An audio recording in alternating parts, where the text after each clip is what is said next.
ഇന്ന് നല്ലൊരു തക്കാളി രസം പരിചയപ്പെടുത്തി തരാം. അതിനായിട്ട് ഒരു തക്കാളി മുറിച്ചെടുത്തിട്ടുണ്ട്, ഒരു പിടി കറിവേപ്പിൻ്റെ ഇലയും 1.5 ടീസ്പൂൺ മല്ലിയും പച്ചമല്ലിയും വെളുത്തുള്ളി 8 അല്ലിയോളം എടുത്തിട്ടുണ്ട്. അത് ഞാൻ നന്നായിട്ട് കഴുകി എടുത്തിട്ടുണ്ട്, ഇതിൻ്റെ തോല് കളഞ്ഞിട്ടില്ല. കുരുമുളക് 1 ടീസ്പൂൺ എടുത്തിട്ടുണ്ട്, ജീരകം 1/4 ടീസ്പൂണും ഒരു നുള്ള് കായപ്പൊടിയുമാണ് എടുത്തിട്ടുള്ളത്. വെളുത്തുള്ളി തോല് കളയാത്തത് രസത്തിൽ ഇങ്ങനെ പാറി കിടക്കുമ്പോൾ അതിനൊരു പ്രത്യേക ഭംഗിയാണ് കാണാൻ, അതിന് വേണ്ടിയിട്ടാണ് തോല് കളയാത്തത്. ഇനി നമുക്ക് എങ്ങനെയാണ് രസം ഉണ്ടാക്കുന്നത് എന്ന് നോക്കാം. മിക്സിയുടെ ചെറിയ ജാറിലേക്ക് ഈ കാണിച്ച എല്ലാ സാധനങ്ങളും ഒന്നിച്ച് നമുക്ക് ഇട്ടിട്ട് ഒന്ന് ചതച്ചെടുക്കണം.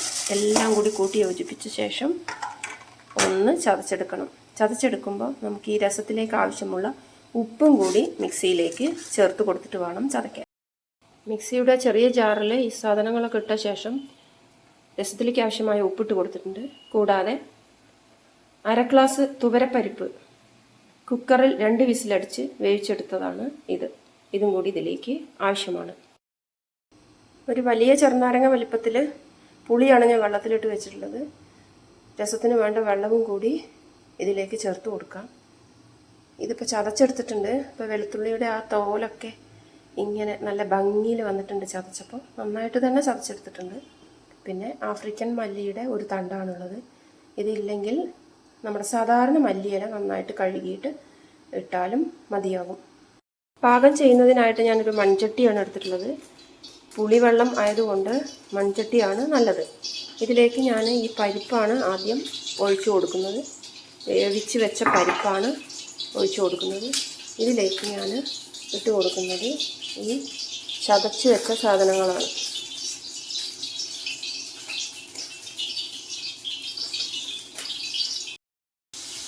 പുളി നമുക്ക് എത്ര രസമാണോ വേണ്ടത് അതിലേക്ക് അതിനനുസരിച്ചിട്ടുള്ള വെള്ളമാണ് ഒഴിച്ചു കൊടുത്തിട്ടുള്ളത്. എനിക്കിതിന് ഒരു പാത്രം രസമാണ് വേണ്ടത്. അതും കൂടെ ഞാൻ ഈ ചട്ടിയിലേക്ക് ഒഴിച്ചു കൊടുക്കുകയാണ്. ചട്ടി നിറഞ്ഞു വന്നിട്ടുണ്ട്. ഇനി ഇത് നമുക്ക് അടുപ്പത്തേക്ക് വെക്കാം.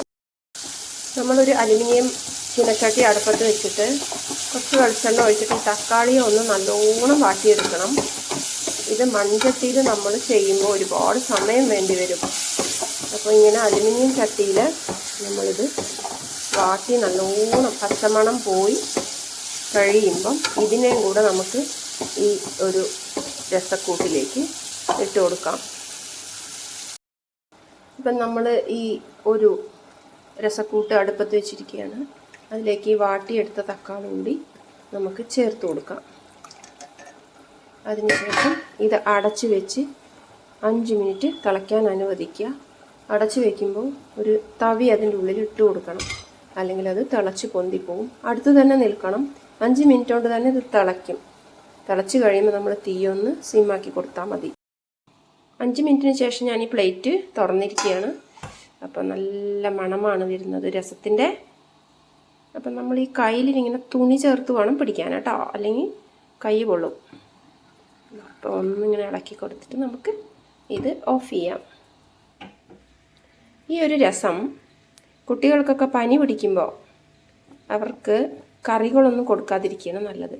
പകരം ഈ രസം കൊടുക്കുകയാണെങ്കിൽ അവർക്ക് വളരെ നല്ലതാണ്. ഇതിലെ ഘടകങ്ങളായ ജീരകം, കുരുമുളക്, വെളുത്തുള്ളി, കറിവേപ്പില, മല്ലിയില ഇതെല്ലാം ഔഷധ ഗുണമുള്ളതാണ്. പരിപ്പിൻ്റെ ആ ഒരു വെള്ളം കളയരുത്, അതും കൂടി ഒഴിച്ചു കൊടുക്കുമ്പോൾ നല്ലൊരു ടേസ്റ്റും കൂടെ വരും ഈ രസത്തിന്. ഇപ്പോൾ ഈ മൺചട്ടിയിലായതുകൊണ്ട് ഇത് ഓഫ് ചെയ്താലും ഇങ്ങനെ തിളച്ചുകൊണ്ടേയിരിക്കും കുറച്ച് നേരം. ഒരു 15 മിനിറ്റൊക്കെ കഴിയുമ്പോൾ എല്ലാ ചേരുവകളും ഇതിലേക്ക് പിടിച്ച് നല്ല രസമായിരിക്കും. രസമായിരിക്കും കൂട്ടാൻ. അപ്പോൾ എല്ലാവരും ട്രൈ ചെയ്താൽ മാത്രം പോരാ, നിങ്ങളിത് ഉണ്ടാക്കിയ ശേഷം ഇതിൻ്റെ അനുഭവം നിങ്ങൾ കമൻറ്റ് ബോക്സിൽ രേഖപ്പെടുത്തുകയും കൂടി ചെയ്താൽ എനിക്ക് അതൊരു പ്രചോദനമാകും. ഇനിയും വീഡിയോകൾ ഇടാൻ ഉള്ള ഒരു പ്രചോദനമാകും. അപ്പോൾ അടുത്ത ഡിഷുമായി ഉടൻ വരുന്നതാണ്. Okay, by.